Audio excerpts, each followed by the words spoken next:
Welcome and thank you for joining Andre Renee's Creative Cafe. This is a show that focuses on the arts and the artist's God-given talent. We strongly believe that you are your passion. And today we have a wonderful award-winning guest. Ms. Taneesha Jackson, how are you? I am awesome. How are you? Wonderful, wonderful. AKA Blaque Butterfli. Yes. Wonderful, wonderful. Before we dive into all of your passions, let's have a small conversation about something that's actually huge. So first of all, as a nation, as part of this nation, I want to say thank you for your service. Thank you. I was your ride. She's a Marine, ladies and gentlemen, and I was in the Navy, so I was her ride. And she was our backbone. And so she carried the M16, I had the keys to the car. Exactly. So thank you for your service.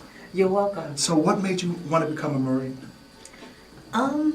Well, I didn't grow up thinking that I really wanted to be one. I think it was just a way to get away from home. Mm-hmm. Okay. And they were at my graduation, and they asked me to come and take the test, check out a couple of things, and it just kind of started going on from there. Mm-hmm. And I knew that I wasn't going away to college because at that time we couldn't afford to send me away. I understand. And it was just a way to get away from home and do something different. Okay. Now, the Air Force, their boot camp, I believe it's like on pavement. In the Navy, we were on pavement. You are the Marines. You in the woods, you knocking down trees, you swimming through. I mean, you like, when someone says, I'm a Marine, I was like, yes, sir. Because you guys you even have an extra 4 weeks of boot camp. Yeah, it was 3 months. Oh, Jesus. And so then it was hot. It was everything. And so, listen, you tough, you have to be. Because you're a Marine, 4 years, you said? Yes, 4 years. Did you happen to go overseas? Yes, I served my first year in Okinawa, Japan. Mm-hmm. Okay. All right. As a child, you stated you were stifled. Okay, so my father was really, really strict. Okay. And he religiously strict? No, he wasn't a religious man. Okay. I was the only girl, and plus I was the youngest, so he was really strict with me. Okay. And he ruled the household with an iron fist, and he had the last word. So whether I had something to say, be it right or wrong, once he said it, that was it. Right. So, I either better turn my back and say it under my breath or write it. So I started writing. Oh, yeah. So when you wrote, you were writing poetry, or you were writing short stories? Or It started off as journaling. Okay. Like what's that thing called? A diary? Yeah, kind of like a diary.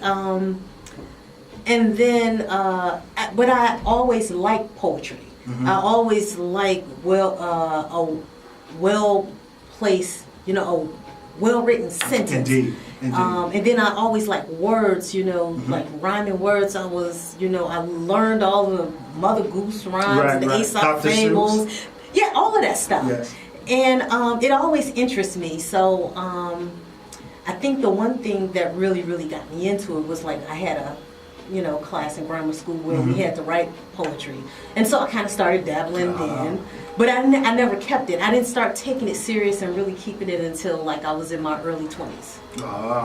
So that was about 5 years ago, right? Exactly. I know, right? So when you were taking your journal and or your diary and you was journaling, was that a way just to get away, to clear the air, to put you in a magical, because reading and writing is magical. Let's be clear. It is. It really is. It was definitely my voice, my outlet. When the first time, I was given like a diary for my birthday, like I think like my 14th birthday. Okay. And I started writing, and I was just like, oh wait, this is awesome. I know, right? And then I kept doing it, and even when I ran out of pages, I just started getting notebook paper and adding it to it. The thing was so big and it was falling apart. Right. But I kept writing. You was expressing yourself. Yes. That was your relief. That was your therapy, Oh, absolutely. Now, when you went to the Marine Corps with your father, was he 100% behind you? I don't think he wasn't the happiest that I was leaving, but he wasn't against me leaving, because at that point I was, he wanted me to do something after high school. Right. And so, to me, that was a way, it was like, it wouldn't be that different from being at home. I mean, I'm getting yelled at home. I go there and I get yelled at. It's not, it wouldn't be a problem. Right. I took Army ROTC before I went to the military, and that afforded me the rank of E3. Because I have allergies so severely, I knew I couldn't mud scrub. I knew I couldn't, the woods, I could do none of that. So I was forced to go to the Navy. Okay. And so if I had the opportunity to be in the Army, I would still be there. My childhood shaped my manhood, my discipline. Okay. I still remember my general orders. Oh, wow. I know, right? And so Please don't ask me about those. I know, right? I'm a very disciplined person. So I believe right is right and wrong is wrong, and wrong is rewarded in private with push-ups. Get out and give me 10. Yeah, it's like I'm the only guy in the room, right? Oh, wow. And so I know, okay, I'm joking just a little bit. I know, right? Yeah, but I love the structure part of it. Okay. And so unfortunately, I was unable to serve the way I wanted to. I was a strong believer of serving our country. Now, it's no different now. It's just, as an adult, we know what's going on now. Okay. And so our eyes are open in a different way. But I'm a strong supporter of the military.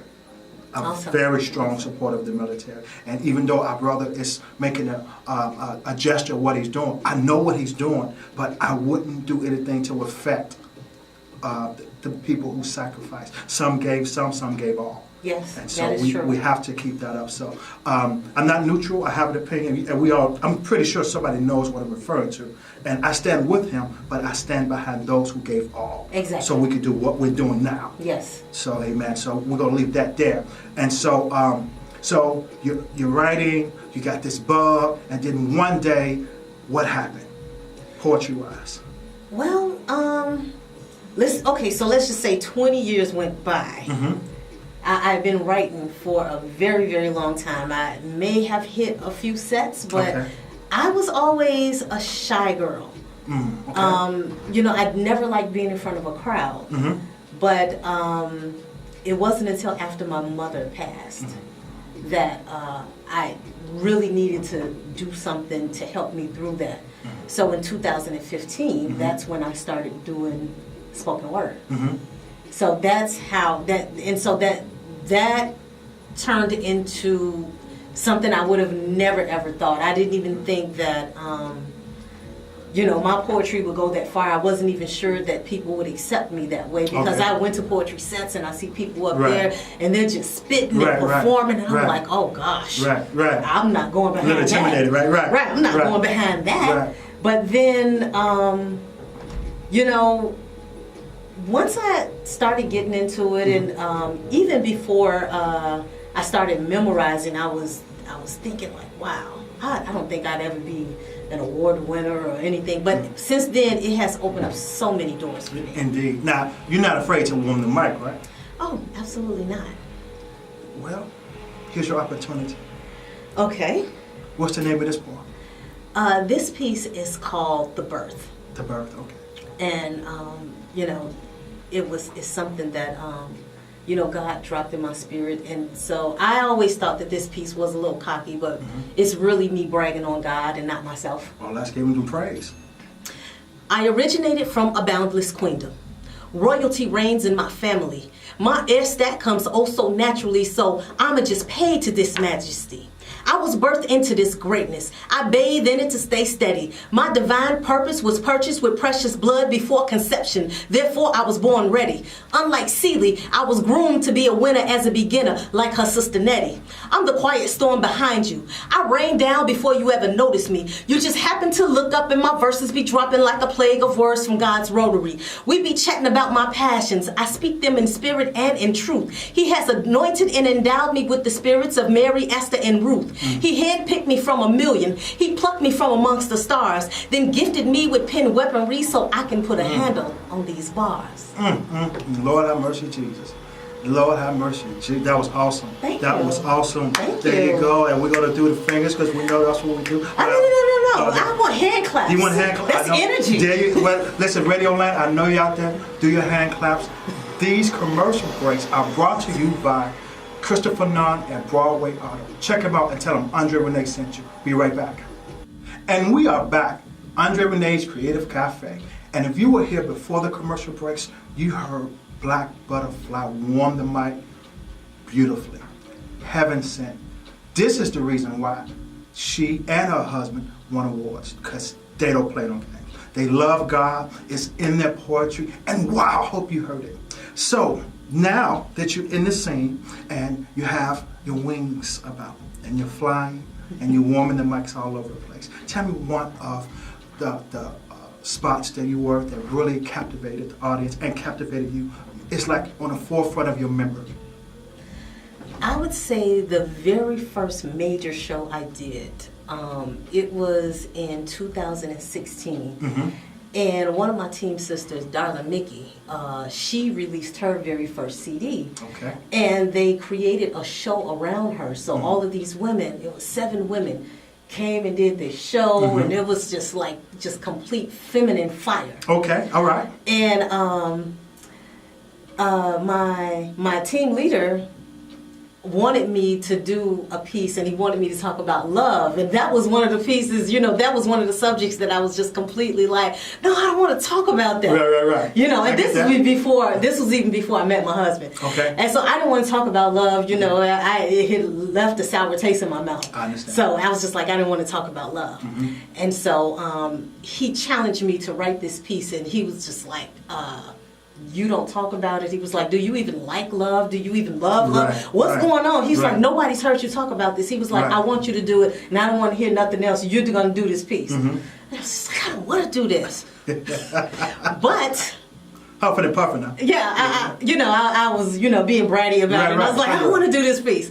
But I wrote the piece, and that piece has blossomed even into a duo with me and my husband. Mm. Yeah. And is that the one? Is that the award-winning poem? It's not an award-winning poem, but it's one of our most requested. Right.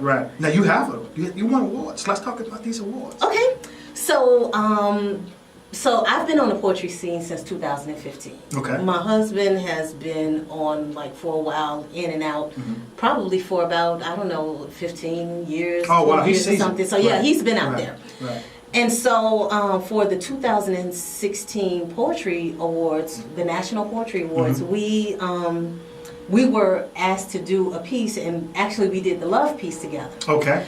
And so that created, us, of course, after we did that, everybody was like, okay, well, you can't request one without the other. I get that. Right, so we became a package deal, and then we came up with a name, and then so we started performing together, and 2017, we won the Best Duo/Group for 2017. And then this year, we brought back that award again for 2018, Best Duo Group. Congratulations. Thank you. I have ambitions to be an award-winning author, an award-winning poet. I have poetry, I have a CD. I just haven't found the time to start going to these events. Okay. And so, as I stated before, we had some poets to warm the mic at my branded event. And that was wonderful. My next branded event in January, ladies and gentlemen, when we have that, we're going to have more poets. And we release 10 fiery poets that's going to come and show the world how good God is. Oh, yes. And so I have tons of poets. Every time I preached a sermon, I had a poem before the sermon. And so as I sit on our Saturdays, because that's the preacher's day, and then we sit and we ask God for direction. And Lord, show me what you will have me give to your people. And so when I have that sermon, that I put that sermon to the side, and I do bullet points, because we let God fill in. And so absolutely. now I take those bullet points and I make a poem. And that's how some of my poems, actually if you listen to my CD, 2 of those poems were from my sermon. Okay. And so I love that. That's the only time I ever performed. I never went to a spot and said, I'm going to warm the mic. I want that, but I have so much going on right now that I want to make sure I can at least hold you guys' mic. I don't want to be like the newest guy in there, right? You know what I'm saying? So now the old saying goes, iron sharpens iron. That is true. So you and your husband. Yes. I know he's listening right now. And so do you guys bounce ideas off each other, or are you guys competitive? Oh, we're not competitive. I've never felt like, he was going against me. We encourage each other. Right. We encourage each other, and I've become a better writer because of him. He's become a better writer because of me. We always encourage each other. I've never felt like it was a competition between us. When I mean competition, and your husband, I'm sure he can get this, maybe you not, so I don't know who's the latest NBA people, because I'm not a sports guy, but you understand Jordan and Pippen, right? Mm-hmm. And so, not that Pippen can help Jordan because he's Jordan, but one helped the other exceed. So it's like, I'm going to do a little better because you doing good, and so on and so forth. So I mean like a friendly competition. But you just answered the question. We help one another. Yeah, we do. Mm-hmm. We do. Mattie B. Poole or Bishop Poole, you have to be really old to know who I'm talking about. So Mattie B., they both were preachers on the west side of Chicago. Okay. And Mattie B. Poole, Bishop Poole used to laugh because Mattie B. Poole would tell her husband this was the sermon that she had, and he would take the sermon. And he'll preach it. I know it's just a joke. It's not like, and he probably did it for real. I right, be real right. with you. And so, have that ever happened? Have you borrowed some of the material before? I don't think we've gotten to that point where we've started borrowing from each other yet. It's a good idea, Yeah, but we definitely have, like I'll have an idea about a piece, and I'll say I want to write about this, and I'll write it, and then I'll give it to him, and he was like, "Oh, you know what? I can put something with that." Right, show you right. And so that's usually how we come up with our pieces. Right. So and you sit down you guys sit together a lot to do this, to put things together. So it's like sometimes we're together, and then I have my own. So he has his, you have yours, and you have a group.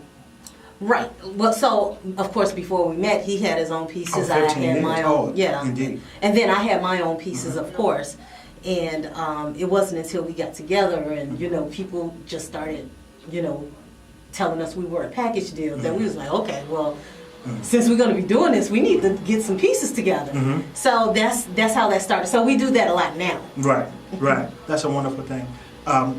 When I have things to come to mind, you said you didn't have a love poem. I get those a lot. I have This Is What I Call You Beautiful. It's one of the #1 streams. And so I love the love pieces. And then I was like in a real strong relationship at the beginning of the last year. And I thought it was going to be, towards marriage. And so when it didn't go towards marriage, I was like broken up, Sure. Just as a man was broken up, we was like, yeah, that was all right. You cried on the inside? Not at all. We ain't no cry. No such thing. Don't even know what cry means. If you have a dictionary, I have to look that up. And so my guy, he's a photographer, he said, use that energy. And I used that energy, and I have a few poems, and I tell you, Are they angry? Yes, they were dark. He was like, you go put that on the CD. I was like, yeah, that sure am. Quentin Tarantino is like, after you hear that poem, you're not calling me Reverend. But it's not profanity laced, not at all. But it's like, It's almost as bad? Yeah. So you curse without cursing? Yeah, I got my point across. And it was like, is that a real? I was like, no, I made that up. It's the passion in there. So my point is, you could Taylor Swift, how every time she has you could Taylor Swift something and make it some of the best stuff ever. True. Something a child should never witness. It's something that happened in my childhood. I literally watched my mother when she was shot in the head. And so I made a poem about it, and I was raw with everything. And so, but we forgave the guy who did it. And he actually lived in my mother's building before she passed away. We could pass him, but that's what God is about, forgiving. Okay. And so we forgave him. I say that pulling teeth right now. But we forgave him in Jesus' name. So listen, these commercial breaks are brought to you by St. Augustine Church in Gary, Indiana. Check it out. Be right back. And we are back, and thank you for listening to Andre Renee's Creative Cafe. And we are with the very talented Blaque Butterfli. And if you haven't heard her, wow, you're missing something. And you care to warm the mic one more time? Oh, absolutely. Well, and how we do this? And action? I could just start. Yes, you just let him use you. Okay. Hallelujah. Timid. In an environment of forced silence. Not by violence, but stifled by the one who led me. No options laid out, no multiple choice. So I press mute on the nearest remote to shut off my own voice. Sequestered like an unopened gift sitting inside a box with locks. Purposely unsecured but left hanging. Perched inside, banging on the walls. Dying to be free. crying to be me, trying my best to see, but in the dark everything is black, and often I was too afraid to scream. So there in silence I remained, quietly maintained, and the box became my safety, my own personal den. But I needed some kind of release, so I found paper and then a pen and began to scream into the pages, pouring out my heart for years, many stages of life, carved this longest path to 21 days of consecration. That led to an invitation to speak, to share this gift, lift the hearts of others, and encourage the weak. During that time, I was dealing with the death of my mother. I was hesitant, but little did I know I would be well received by my sisters and my brothers. And Taneesha Renee began to step to mics, not for fame or likes, but for peace of mind and in obedience. In my caterpillar stage, I was hungry. Green as can be, but not with envy or jealousy. My green meant I was full of life and vitality. And when I ate, I feasted on knowledge and things on my mind that challenged me. I crawled, inching along, struggling to find my own voice and true identity, not realizing the work God was doing when he wrapped me up in his security. Cocoon for transformation. And then I went through a metamorphosis. In this, he killed off those things that held me back, and I saw the corpses of fear, rejection, insecurity, and other invisible forces. He told me that the devil comes to kill, steal, and destroy, but he comes to give life, and that more abundantly. No more standing in the background with your fright wrapped up in anxiety. Everything you need is already inside of you, so just talk to me.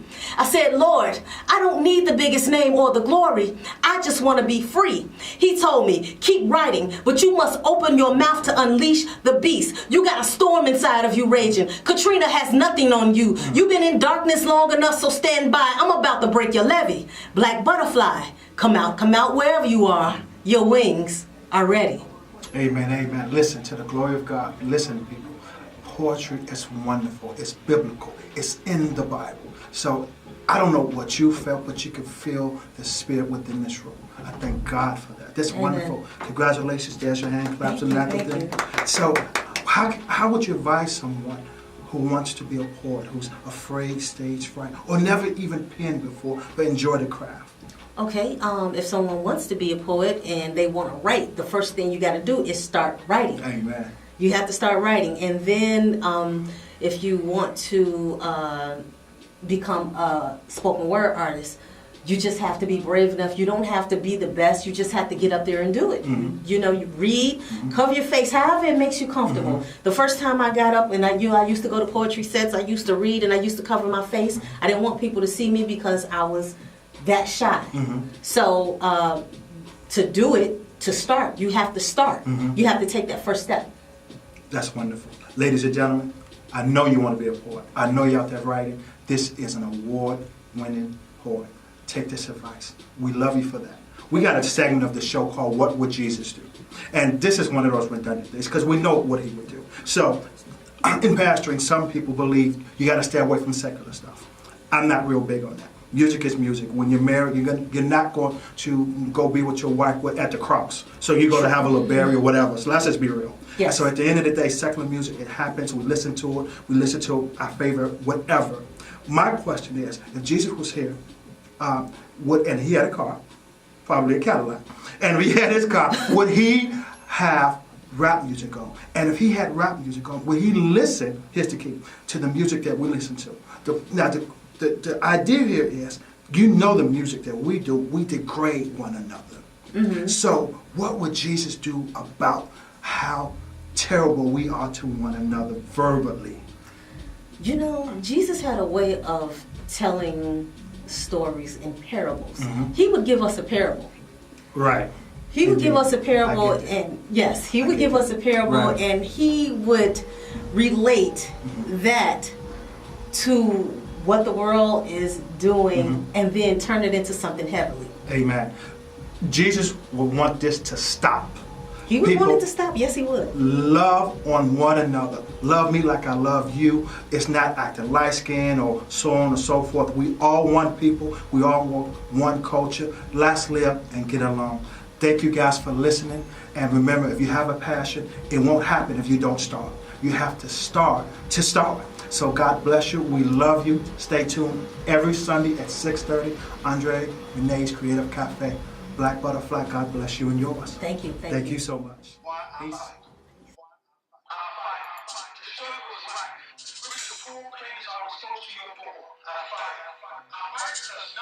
what happened comes easily. True success is usually deceiving. Taking pain will always lead to glory. Life short, I fight. God's obstacles is part of my journey. Going through the fall of life and climbing the steepest of mountains to reach my goal. I fight as my story unfolds. Rich and well told, I fight for what I do. For life, might, and future sight. My right rest in my drive, no lie. Four emotions that devote myself to production. Mental wealth, true to self, I fight. I seek to protect and educate myself from hood monsters, bad sweat and monsters. I fight not to get black statistics that bullets cry so unrealistic. I'm now, no which is free now. I exist to succeed, not to bleed. I fight. I fight while you try to rob me of my contributions about everything inside. You'll never deny me. You're the fruit from the poisonous tree.